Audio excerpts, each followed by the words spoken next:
warahmatullahi wabarakatuh. Bertemu lagi dengan saya Bu Dwi. Pada hari ini saya akan melanjutkan ya sesi pertemuan minggu lalu begitu ya, terkait diversifikasi produk berbasis breaded food yang kedua.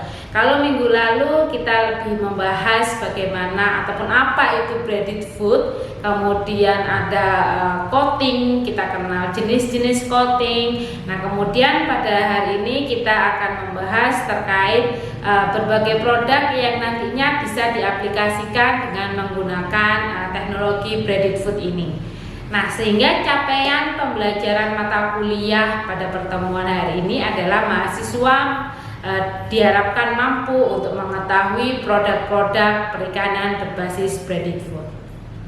Jadi sebelum kita masuk kepada produk-produk breaded food, bagaimana cara pembuatannya, mungkin Ibu akan mereview begitu ya terlebih dahulu terkait breaded food itu sendiri. Jadi breaded seafood produk ini merupakan produk olahan hasil perikanan yang berlapiskan tepung begitu ya, dimana nanti tepung ini menjadi bahan pengikat, dilakukan selama proses coating yang nanti bisa memberikan daripada kenampakan yang lebih menarik, tekstur yang lebih crunchy, dan juga warna yang lebih menarik pastinya. Nah, pada produk breaded ini dalam proses pengolahannya nantinya bisa dikombinasikan begitu ya dengan proses pembekuan yang nanti bisa bertujuan untuk memperpanjang daripada masa simpan produknya. Nah, produk-produk breaded food yang hari ini akan kita coba telaah begitu ya bagaimana proses pembuatannya, kurang lebih ada di nugget, kaki nugget, kemudian fish stick maupun fish burger. Yang pertama kita akan coba mengenal begitu ya proses daripada pembuatan fish stick dan juga fish burger. Pasti kalian lapar begitu ya ketika kita membahas terkait makanan pada sesi pertemuan hari ini begitu ya. Jadi fish stick dan fish burger ini saya rasa sudah sering ditemui juga, atau mungkin sebagian daripada kalian juga pernah mencobanya begitu ya. Dimana fish stick ini memang adalah potongan daging ikan tanpa duri yang biasanya adalah ukurannya 5 x 1,5 x 1 cm3 dan berbentuk semacam balok kecil begitu. Nah, fish burger ini adalah campuran daging ikan tanpa duri dari berbagai jenis ikan yang biasanya itu akan dilakukan proses pencincangan terlebih dahulu, kemudian dilumatkan, ditambahkan sedikit pati dan bumbu-bumbu. Jadi ini biasanya isian daripada burger itu sendiri.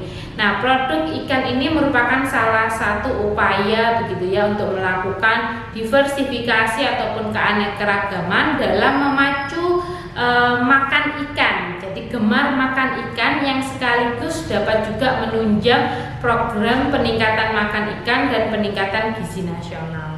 Nah, dalam pembuatan fish stick maupun juga fish burger umumnya ini digunakan ikan-ikan yang memang memiliki daging tebal begitu ya. Nah, dalam proses pembuatan fish burger ini dapat digunakan campuran berbagai jenis ikan dan diusahakan menggunakan ikan-ikan ruca yang tidak ekonomis penting.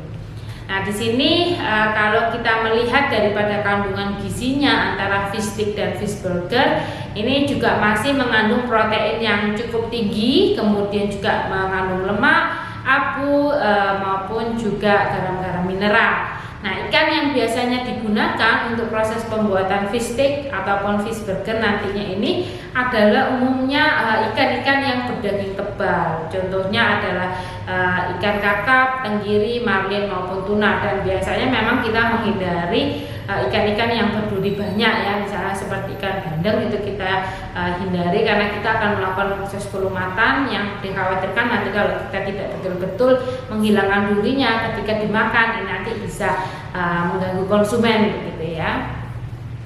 Nah, yang pertama kita buat fish stick begitu ya, dimana kita perlu mempersiapkan bahan-bahannya. Bisa dari campuran bawang merah, bawang putih, jahe, gula, lada maupun juga garam. Nah, itu Ibu sudah siapkan satu resep untuk proses pembuatan fish stick begitu ya, dimana kita harus membuat bumbu-bumbunya terlebih dahulu, dimana bawang merah, bawang putih, jahe ini ditumbuk halus, di blender sampai nanti hancur, kemudian ditambahkan air, ditambahkan garam, gula, lada, kemudian juga nanti ikannya itu dilakukan proses perendaman kurang lebih 5 kg menjadi potongan-potongan fish stick. Nah, alat dan bahan yang digunakan pastinya ada wadah, pisau, talenan, plastik, pengemas vakum kalau itu memang harus dikemas begitu ya, untuk diperjualbelikan nantinya mungkin ya. Kemudian ada bahan-bahan juga ada ikan, telur, tepung, pastinya minyak, bumbu-bumbu maupun juga penambah cita rasa.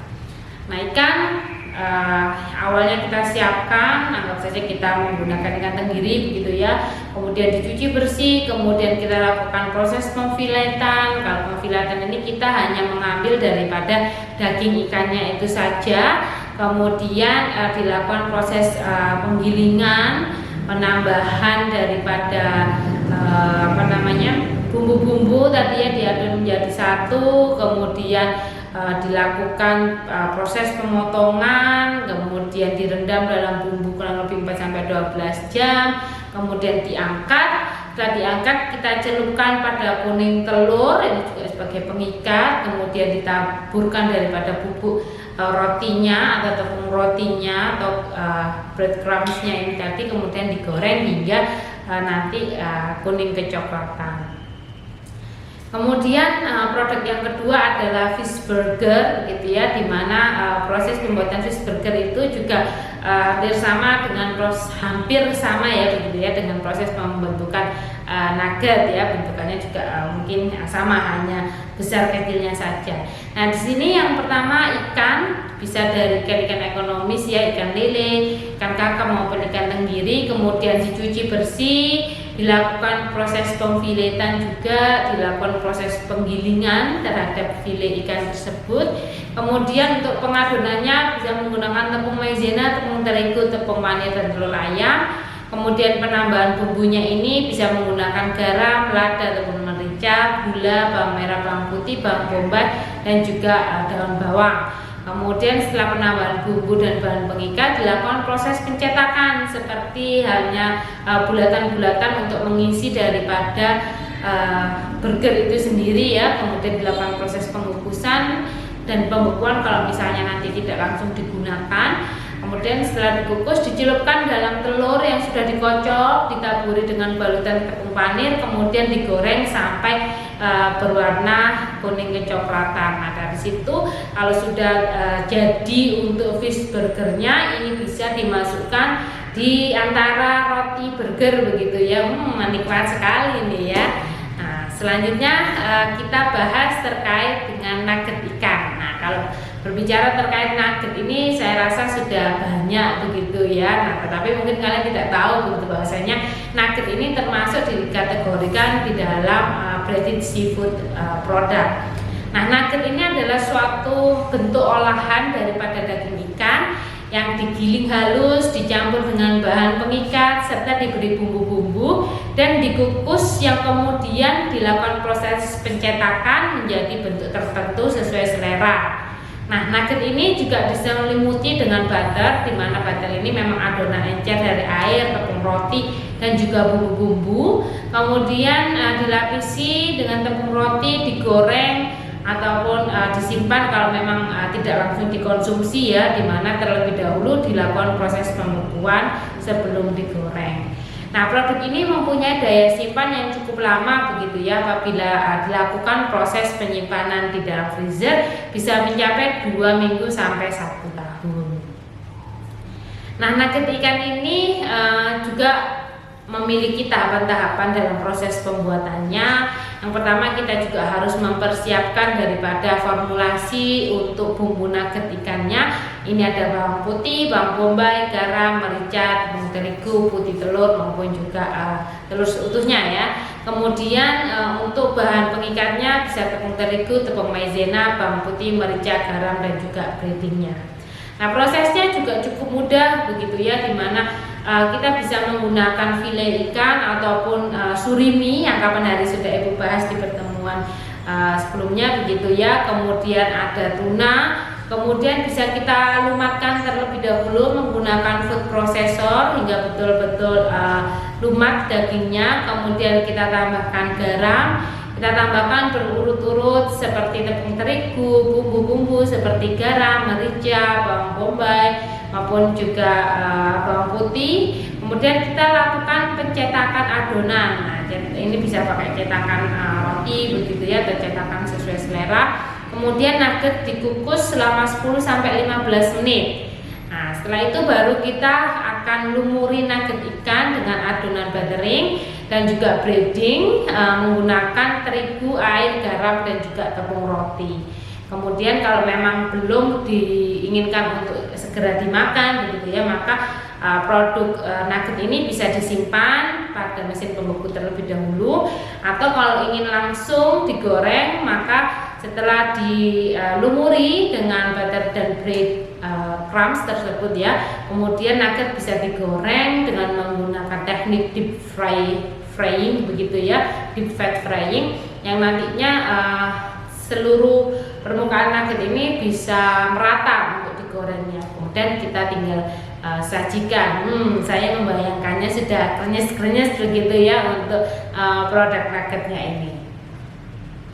Kemudian kita lanjut ke produk selanjutnya, yaitu kaki naga. Wow, besar sekali begitu ya kalau kita bahas terkait kaki naga.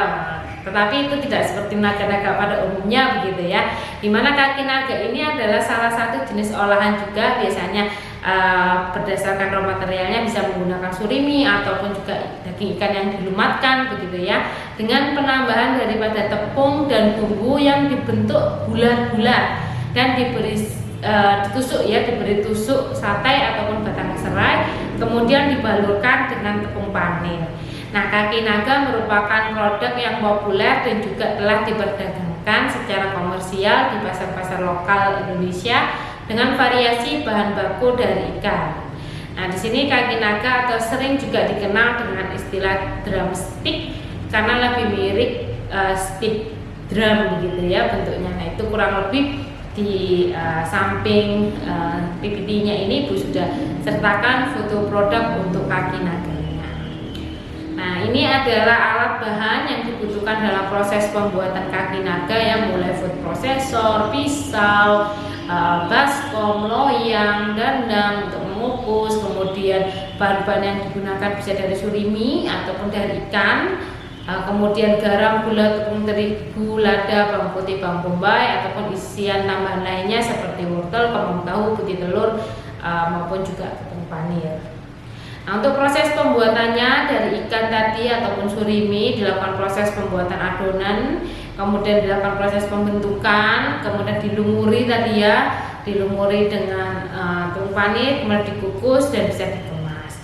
Nah, standar mutu daripada kaki naga ini bisa kita lihat bahwasannya kadar air kurang lebih 26-65%, kadar labu 0,44-0,69%, kadar protein di sekitar 10-16% dan lemak di sekitar 0,09-0,55%. Nah, mutu olahan daripada kaki naga ini dikatakan baik ya ketika tekstur daripada kaki naga yang dihasilkan ini bertekstur kenyal, kemudian rasa olahan daripada kaki naga juga gurih begitu dan juga renyah karena adanya proses pelumuran daripada tepung roti yang memberikan kerenyahan daripada produk.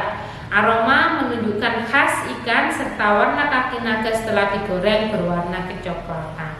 Nah, itu adalah beberapa daripada produk-produk yang mengaplikasikan breaded dalam prosesnya ya, mulai dari fish stick, fish burger, nugget maupun juga kaki naga. Saya harap nanti kalian bisa mengaplikasikannya di rumah kalian masing-masing dan harapannya pasti enak dong ya. Oke, begitu dari Bu Dwi terkait diversifikasi produk berbasis breaded food. Saya cukupkan untuk pertemuan pada hari ini. Terima kasih atas perhatiannya, semoga bermanfaat. Wassalamualaikum warahmatullahi wabarakatuh.